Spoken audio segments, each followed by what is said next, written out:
Hello my YouTube family, welcome back to my YouTube channel Palak beauty care salon. तो आज का tutorial हमारा है क्लीन अप वर्सेस फेशियल के बारे में। इन दोनों में क्या डिफरेंस होता है, किसके क्या स्टेप्स होते हैं, मैं आपको स्टेप बाय स्टेप पूरा प्रोसीजर समझाऊंगी। अब आप देख रहे हैं इनका बिफोर का कितनी ज़्यादा पूरे फेस पे इनकी पिगमेंटेशन है। तो अब हम इसका स्टार्ट करेंगे पूरा प्रोसीजर। स्टेप 1 होता है हमारा फेशियल या क्लींजिंग क्लीनअप, दोनों में ही स्टेप 1 क्लींजिंग होता है हमारा। तो हम सबसे पहले वही करेंगे। क्लींजिंग आपको स्किन टाइप के अकॉर्डिंग करना है। अगर आपकी स्किन ऑयली है, क्लाइंट की स्किन ऑयली है, तो आप चारकोल फेस वॉश यूज़ कर सकते हैं। उससे आप क्लाइंट का फेस वॉश करा सकते हैं, या चारकोल क्लींजिंग भी आजकल तो बहुत सारे कंपनीज़ में अवेलेबल हैं, तो उससे भी आप क्लाइंट का फेस क्लींस कर सकते हैं। बहुत अच्छा आपको उसका रिज़ल्ट मिलता है जब क्लाइंट की स्किन ऑयली हो। स्पेशली अगर क्लाइंट की स्किन ड्राई है या ड्राई टू नॉर्मल है, तो आप नॉर्मल क्लींजिंग मिल्क भी यूज़ कर सकते हो, कोई इशू नहीं है और बहुत ही अच्छा रिज़ल्ट आएगा, फेस अच्छे से डीप क्लीन हो जाएगा। आप देख रहे हैं वीडियो में कि मैं किस तरह से इनके पूरे फेस पे अच्छे से क्लींजिंग कर रही हूँ। क्लींजिंग करते वक्त हमें इस चीज़ का भी ध्यान रखना होता है कि जब हम फिंगर्स को मूव करते हैं ना क्लाइंट के फेस पे, तो क्लाइंट को रिलैक्स मिलना चाहिए और क्लींजिंग ना फूलना चाहिए तो हम क्लाइंट के फेस पे अप्लाई करते हैं। अगर क्लींजिंग फूलता है, उसका कलर चेंज होता है, सपोज़ वो अपना वाइट है, वाइट से ब्लैक हो गया है, वाइट से ग्रे हो गया, एकदम ब्लैक तो नहीं होता पर ग्रे हो जाता है, लाइट ग्रे, तो और फूलने लगता है क्लींजिंग। जितना आपने अप्लाई किया है ना, उससे थोड़ा सा और अमाउंट अपने आप फूल जाता है, तो इसका मतलब आपका क्लींजिंग सक्सेसफुल हुआ है। आपने जितनी भी डस्ट थी क्लाइंट के फेस पे, वो पूरी आपने अच्छे से क्लीन कर दी है।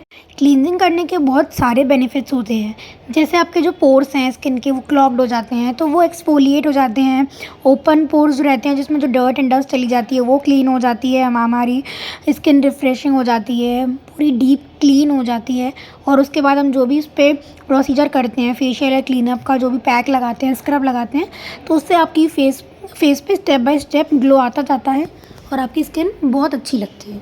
फॉरहेड पे हमारे बहुत ज़्यादा डर्ट एंड डस्ट हो जाती है, बहुत ज़्यादा टैनिंग हो जाती है, क्योंकि आप देखेंगे कभी भी आप क्लींजिंग क्लीनअप या फेशियल किसी का भी करते हैं क्लाइंट का, अपना भी आप कभी देखा होगा आपने, तो आप ये चीज़ नोटिस करेंगे कि आपके फॉरहेड पे ना हमेशा टैनिंग या ब्लैकनेस है ना हमेशा ज़्यादा रहती है। तो उसको रिमूव करने के लिए आपको फॉरहेड पे अच्छे से फिंगर्स को मूव करना है, थोड़ा हार्डली प्रेस करके करना है, क्योंकि फॉरहेड पे आपकी ना मांस रहता है, मसल्स रहती हैं, तो वो काफ़ी टाइट रहती हैं बोन्स आपकी, तो वहाँ पे आप अच्छे से फिंगर्स को मूव करेंगे ना तो सारी टैनिंग अच्छे से निकल जाएगी। आप देख रहे हैं कैसे चिन पे करना है, कैसे चीक्स पे करना है, नोज़ पे भी हमें अच्छे से करना है। इनकी नोज़ पे अब काफ़ी ज़्यादा पिगमेंटेशन है, तो उसके अकॉर्डिंगली हमें हर जगह क्लींजिंग अच्छे से अप्लाई करना है और पूरे फेस को अच्छे से डीप क्लीन करना है। और ये तो स्पेशली समर्स का टाइम है, तो समर्स के टाइम में ना आप हमेशा जो भी फेशियल करें या फिर क्लींजिंग करें, क्लीन अप करें, तो हमेशा बर्फ़ का यूज़ करें, आइस का यूज़ करें, क्योंकि आइस ही वाटर से ना आपके फेस पे जो हाइड्रेशन रहता है ना वो प्रोवाइड करती है हमारी आइस। आइस हमारी नरिशमेंट प्रोवाइड करती है, रिफ्रेशिंग प्रोवाइड करती है, रिफ्रेशमेंट लगता है क्लाइंट को, बहुत अच्छा फील होता है, क्योंकि समर्स में बहुत ज़्यादा स्वेटिंग होती है, बहुत ज़्यादा हीट रहती है हमारी बॉडी में, तो आइस उस हीट को रिमूव करने का काम करती है, हमें हाइड्रेशन प्रोवाइड कराती है, कूलिंग इफेक्ट प्रोवाइड कराती है, जिससे क्लाइंट की जो टेंस मसल्स होती हैं, फेशियल मसल्स, वो रिलैक्स भी होती हैं और फेशियल में भी बहुत अच्छा और बहुत सुंदर रिजल्ट आता है, ग्लो भी बहुत अच्छा आता है। ये आप इनका देखेंगे क्योंकि मैंने लास्ट में डाला है इनके आफ्टर का वीडियो एंड फोटोज़ वीडियो के एंड में, तो अब आप तब देखना और मुझे बताना कमेंट सेक्शन में कि इनके फेस में कितना ज़्यादा डिफरेंस आया, हमने फेशियल किया है या क्लीनअप किया है, ये भी आप मुझे ज़रूर बताइएगा कि मैंने क्या किया है, क्योंकि आप पूरी वीडियो अच्छे से देख रहे हैं और मैंने और भी अपने प्रीवियस ट्यूटोरियल्स अपलोड किए हुए हैं फेशियल्स, ब्लीचेस के, क्लीनअप्स के, तो आप देखिएगा और मुझे ज़रूर बताइएगा कि दोनों में क्या डिफरेंस होता है। फेशियल या क्लीनअप करते वक्त क्लींजिंग हमारा कॉमन स्टेप होता है, जो कि हम दोनों में ही करते हैं, चाहे आप क्लीनअप करते हैं, चाहे आप डीटैन करते हैं, चाहे आप फेस ब्लीच करते हैं, चाहे आप फेशियल करते हैं, तो क्लींजिंग हमें सब में ही करना होता है। और क्लींजिंग करते वक्त आपको हर जगह फेस का हर एक पार्ट कवर करना होता है, क्योंकि पूरी स्किन जितनी भी डर्ट है, डस्ट है, टैन भी है, तो वो अच्छे से रिमूव होना चाहिए, पूरी इवननेस होनी चाहिए, ताकि जो ग्लो आए वो भी इवन आए और आपकी स्किन टोन है वो भी इवन लगे।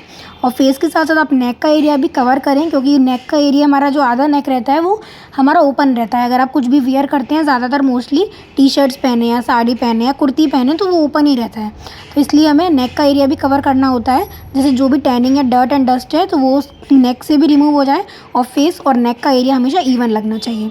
क्लींजिंग करने के बाद हम स्पॉन्ज की हेल्प से अच्छे से क्लींजिंग को वाइप आउट कर देंगे, जिससे जो भी एक्सेस रेमिनेंट्स रह गए हैं क्लींजिंग के वो वाइप आउट हो जाएं और उसके बाद हम स्क्रब आराम से लगा पाएँ।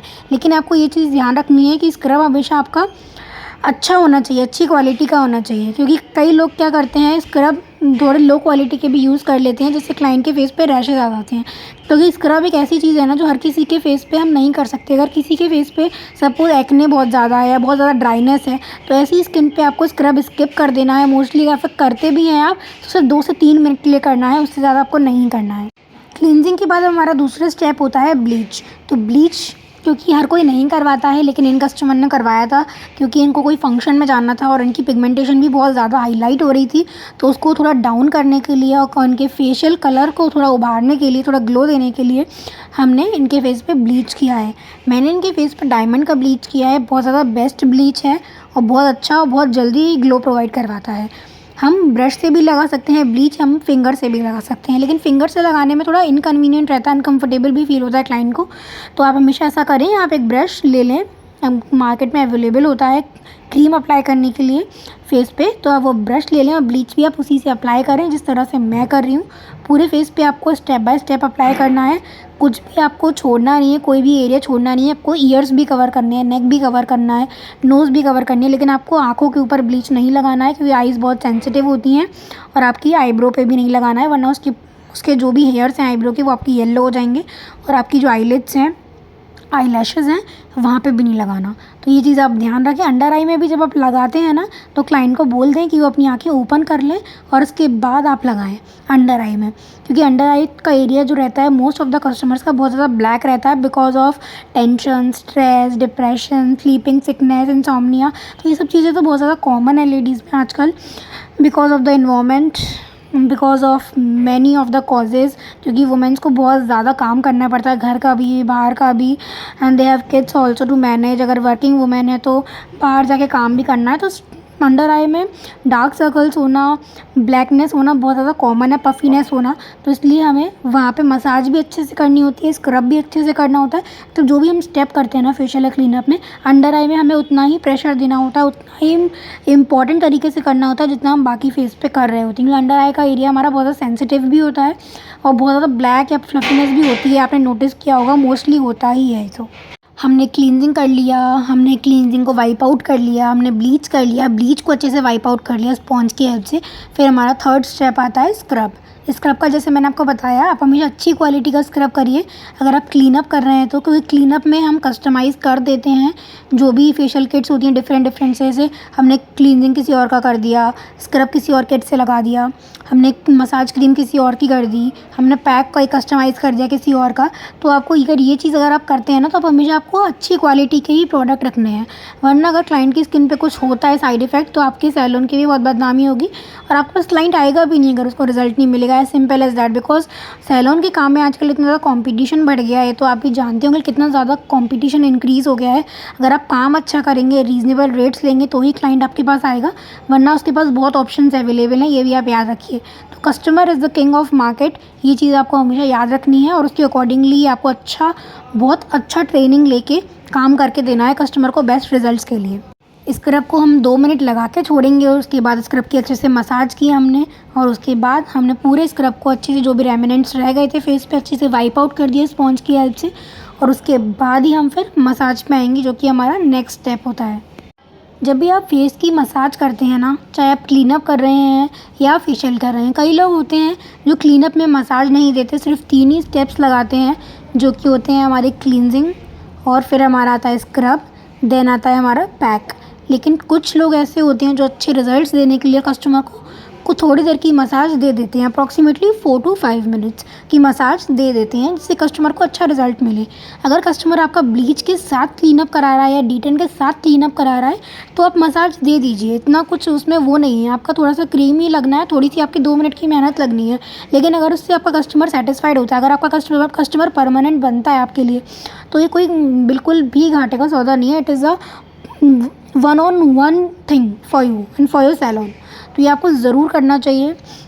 इसमें क्या लगता है, आपका थोड़ी सी क्रीम ली आपने, अगर आप चाहें तो थोड़े ग्लो ऑयल्स भी मिक्स कर सकते हैं, और अगर नहीं करना चाहें तो वैसे भी आप सिंपल क्रीम की हेल्प से मसाज कर सकते हैं। लेकिन अगर आप फेशियल कर रहे हैं तो आप क्रीम के साथ साथ उसमें ग्लो ऑयल्स भी मिक्स करें, जो कि आजकल अवेलेबल हैं फेशियल में ग्लो देने के लिए, एक्स्ट्रा ग्लो प्रोवाइड कराने के लिए। तो आप ग्लो ऑयल्स मिक्स करके फिर आप अपने क्लाइंट के फेस पे अच्छे से मसाज दें। मसाज के सारे स्टेप्स बहुत ज़्यादा इंपॉर्टेंट होते हैं, इसलिए फ्रेंड्स अच्छे से ध्यान से देखना। फॉरहेड पे हमेशा हम राउंड राउंड तरह से मसाज करते हैं, फिंगर्स को राउंड राउंड मूव करके, थोड़ा सा फॉरहेड को स्ट्रेच करके, जैसे जो भी ब्लैकनेस है, टैनिंग अच्छे से रिमूव हो जाए। चीक्स पे हम हमेशा सर्कुलर मोशन में करते हैं, या हम एंटी सर्कुलर मोशन में भी अगर करते हैं, एंटी क्लॉकवाइज, तो भी आपको देखना है कि हम हमेशा अपलिफ्ट मोशन में मसाज करें, जिससे जो क्लाइंट की मसल्स हैं जो बिल्कुल लूज़ हो गई हैं, स्किन लूज़ हो गई है, तो वो अपलिफ्ट हो और क्लाइंट के फेस में टाइटनिंग आए, अच्छा सा ग्लो आए, और जो फेशियल मसल्स हैं वो भी रिलैक्स हो, स्किन रिजुविनेट हो क्लाइंट की। तो इसीलिए ही तो हम फेशियल करवाते हैं। क्लाइंट क्यों आता है आपके पार्लर पे?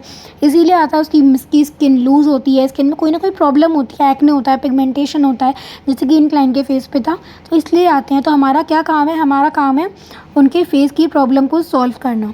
वरना क्या होगा अगर क्लाइंट की पिगमेंटेशन जो है, जैसे इन क्लाइंट के फेस पे है, कितनी ज़्यादा पिगमेंटेशन थी, तो मैंने इनको सजेस्ट भी किया था कि आप एंटी पिगमेंटेशन फेशियल करा लीजिए। लेकिन एंटी पिगमेंटेशन फेशियल में क्या होता है ना, एक तो टाइम भी लगता है, ऑलमोस्ट 1 आवर लगता है, और उसमें थोड़ा कॉस्ट भी आती है।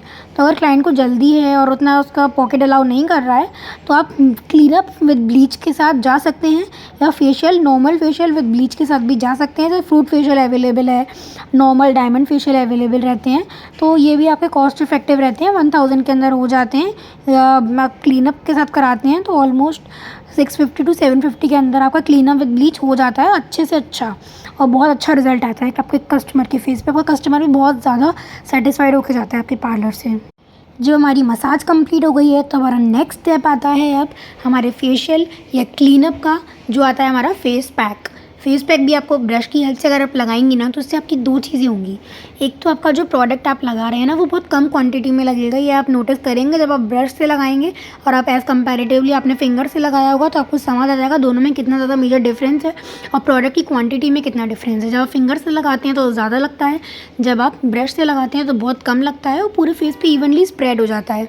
आप देख रहे हैं कि मैं किस तरह से ब्रश की हेल्प से पूरे फेस पे, इनके फेस पे अच्छे से अप्लाई कर रही हूँ। वैसे तो फेस पैक आईज़ पे नहीं लगाया जाता है, लेकिन इन कस्टमरों ने बोला था, क्योंकि इनकी आईज़ काफ़ी ज़्यादा ब्लैकनेस हो रही थी आईज़ पे, तो मैंने इनके पैक लगा दिया था। और ये पैक हर्बल था, तो इससे कोई साइड इफ़ेक्ट्स भी नहीं थे, कूलिंग सेंसेशन ही फील होती है, इसलिए मैंने इनके फेस पे लगा दिया था। फेस पैक ड्राई होने के बाद आप क्लाइंट का फेस अच्छे से स्पॉन्ज से वाइप आउट कर दें, और उसके बाद क्लाइंट का फेस अच्छे से वॉश भी करवा दें, जैसे जो भी एक्सेस रेमिनेंट्स रह गए हैं फेस पैक के, वो अच्छे से रिमूव हो जाएं।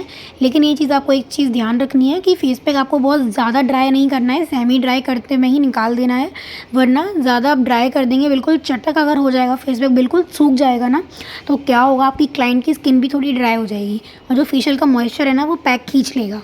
इसलिए आपको सेमी ड्राई में ही आपको कस्टमर का फेस अच्छे से वॉश करवा देना है। फेस वॉश करवाने के बाद आप क्लाइंट के फेस को कोई भी अच्छी सी सॉफ्ट क्रीम की हेल्प से मसाज दे दें, जिस तरह से मैं दे रही हूँ।